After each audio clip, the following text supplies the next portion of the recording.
नहीं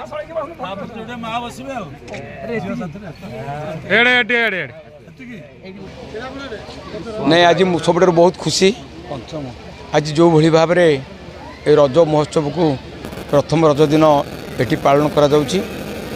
ये गोटे बहुत ग्रामांचल पुरातन परंपरा ये 3 दिन धरी लगे किसी दिन भी 4 दिन अनेक जगार हुए।